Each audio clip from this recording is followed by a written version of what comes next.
las fuerzas de seguridad que nosotros tenemos no las hemos decidido nosotros como sociedad, sí, como generación actual. Si tú tomas las efemérides de la Policía Nacional, nosotros tenemos Policía Nacional desde la Junta Gubernativa en el 1844. Desde el primer gobierno que nosotros tuvimos como República Dominicana, nosotros tenemos Policía Nacional. No en la modalidad que la que tenemos ahora, pero había una policía municipal en la Junta Gubernativa. Sí, sí. Pero cuando tú te buscas las estadísticas de la policía, las efemérides, la policía celebra el nacimiento de la Policía Nacional de 1937. Sí, sí. O sea, el modelo de policía trujillista. Sí. Eso mismo pasa con las demás instituciones vinculadas a la seguridad. Nosotros como sociedad tenemos una inversión entre seguridad ciudadana y seguridad nacional que anda por el orden de los, creo que son unos, no recuerdo cuánto específicamente porque estaba viendo los datos del presupuesto, pero son más de 15.000 millones de pesos entre los dos. Entonces tú dices, ¿cuál es la tasa de retorno de esa inversión? O sea, ¿qué es lo que la ciudadanía que financia eso tiene? Exacto. Y tú dices, y te sigues haciendo preguntas simples, por ejemplo, ¿para qué yo quiero una marina de guerra? ¿Para guerrear con quién? Exacto. Yo quiero una policía costera.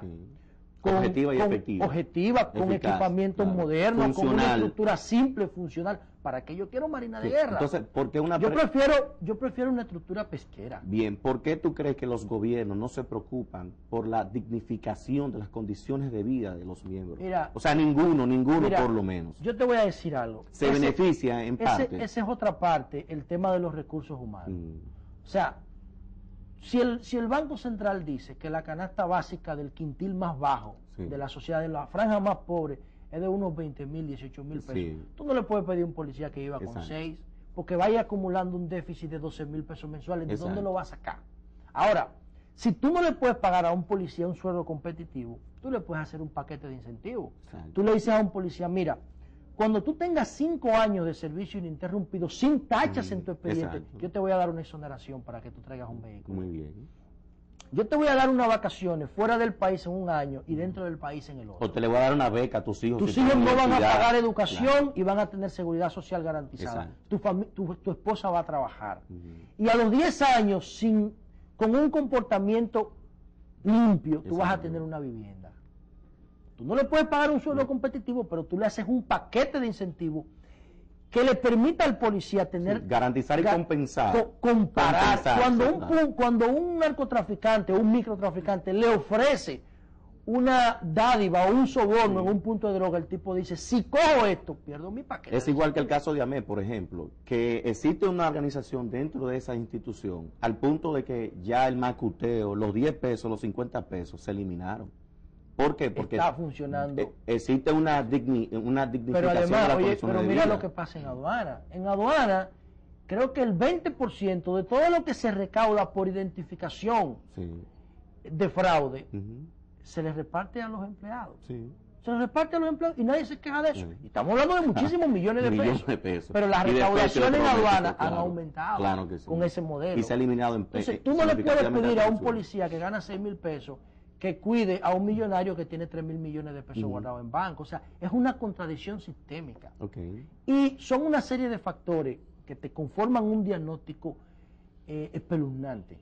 Una cosa increíble. ¿Por qué tú crees que hoy en día entonces los altos rangos se han involucrado más? A propósito, o sea, haciendo un análisis comparativo que anteriormente no se observaba eso. O el Estado como tal no perseguía a esos altos rangos. Mira, yo te voy a decir algo.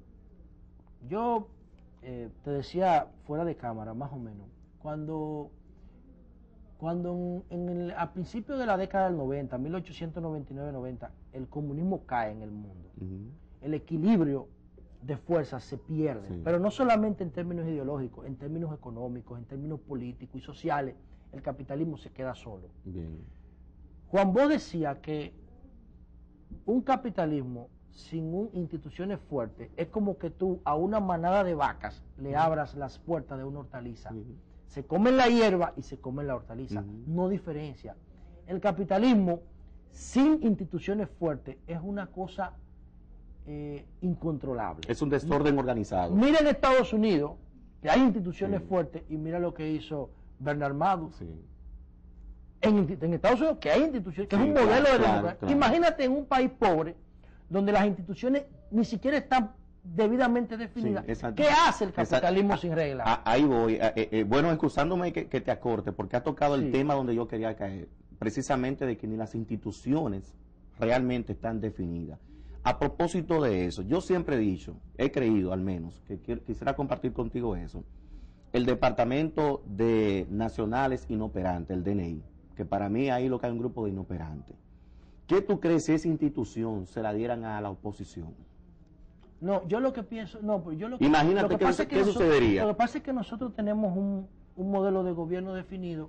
Yo lo que creo, sí, Wilkerson, es que esa institución tiene que ser sometida a una gran revisión y a una gran reforma. Por ejemplo, y te pongo dos casos puntuales. El M1 o el M2, que es la Dirección de Inteligencia de la Marina M1, de Guerra. Sí. El grupo de Paya, el J2, el M1. El grupo de Paya tenía un tiempo operando. Claro.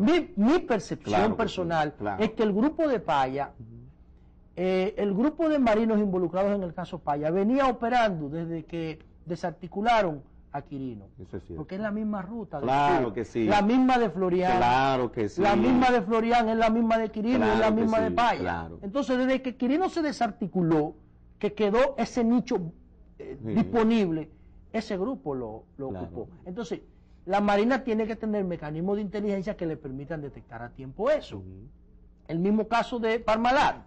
¿Y cómo es posible que el mayor Vargas Cuello, que todo el mundo sabe la fortuna que se le atribuye, pueda operar con una libertad olímpica? Exacto. Y que los organismos de seguridad de la Fuerza Aérea no puedan darse cuenta de eso? Se vienen a dar cuenta cuando él atraca una empresa. Ya cuando es formalmente acusado, porque también hay un temor entre ellos mismos, porque es que es un asunto del financiamiento de esas actividades. O sea, que para nadie es un secreto de que tú, por ejemplo, un cabo, yo conozco, por ejemplo, cabos que tienen jipeta, que tienen finca, que tienen de todo. Porque los organismos de seguridad, de inteligencia, de seguridad preventiva, no funcionan como debían funcionar. Pero ¿cuál sería el temor en ese sentido? El problema, ¿Es la infuncionalidad en sí o un temor? El problema es que esos organismos solamente responden cuando hay un tema que se convirtió en crisis o en escándalo, o cuando hay una prioridad presidencial o congresional, o cuando la opinión pública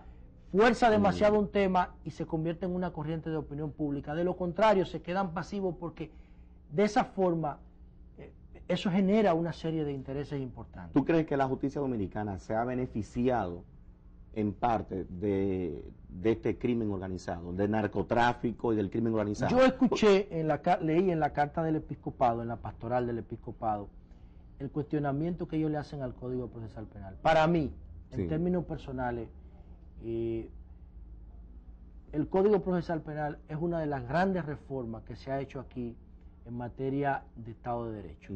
Por ahí no es que anda la cosa. El asunto no está por ahí. El asunto está en que en el capitalismo, y oye, yo quiero que la audiencia de tu programa ante el país ponga atención. En el capitalismo, todo lo que se convierte en una mercancía no se elimina a menos que una regla, una norma lo establezca y lo enfrente y lo prohíba. Te pongo dos ejemplos claros. Las máquinas tragamonedas, ¿cuántas veces se han hecho batidas y operativos? Siguen en los colmados. ¿Por qué? Porque deja dinero. Las bancas, que el episcopado cuestiona, deportivas y de lotería. ¿Por qué? Porque son mercancías en el capitalismo. Esa es la ideología del capitalismo, la rentabilidad. Otro ejemplo, el narcotráfico. ¿Tú crees que nosotros con esas estructuras de seguridad vamos a enfrentar el narcotráfico ofreciendo cuarto en todos los puntos que llega? Es un disparate, eso no tiene sentido. Por eso yo, en el gobierno de la tarde, de la mañana, he llegado a proponer lo que dicen estudiosos del tema. La única forma que yo veo para acabar el mal es la legalización de las drogas. No nosotros, que somos como mercado somos insignificantes. Estados Unidos, que tiene 40 millones de consumidores, Europa, que tiene más de 40 millones de consumidores, que legalicen la droga para que la parte oscura del narcotráfico desaparezca el soborno, el tráfico de armas, la corrupción los crímenes, claro, la corrupción, la extorsión, y solamente tengamos un problema, que es el problema de salud pública, que genera la adicción. O sea, Pero ¿tú crees que solamente el problema que generaría la legalización de la droga sería el aspecto de la salud, sobre todo al consumidor? ¿No pudiera degenerar esto en una descomposición de la sociedad, mucho más acelerada? No, porque, te digo por qué, porque el alcohol era ilegal Sí, en claro, 1930. claro. ¿Y el cigarro? Entonces, ¿qué pasa? En lo prohibido brilla toda la tentación, dicen los Claro, italianos. de ahí viene el cuento de Adán y Eva, lo prohibido. Entonces, el problema está en que esa prohibición es un gran negocio. Se acaba el lavado, se acaba el tráfico de armas, se acaba el crimen, se acaba el soborno.